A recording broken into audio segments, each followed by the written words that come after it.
करूया static mini. He looks like that with its cover. ही अशी दिसणार आहे आपल्याला ओपन केल्यानंतर. चला तर आपण बघूया. चला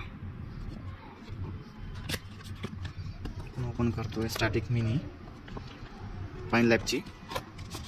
हे याच्यामध्ये मिळतात तुम्हाला QR कोड्स स्टॅटिकवाले, जे आपण आपल्या शॉपवरती चिपकवू शकतो.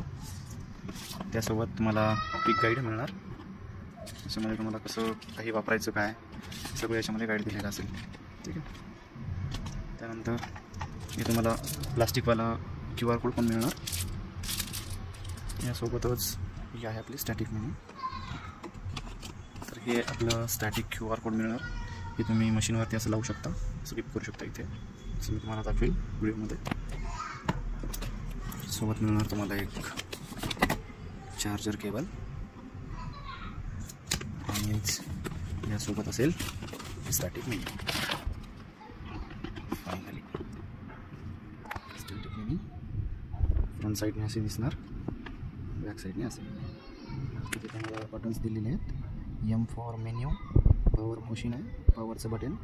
त्यासोबत आवाज कमी जास्त करू शकतो, प्लस आणि मायनस. ठीक आहे. ही अशी असणार आहे आपली मशीन.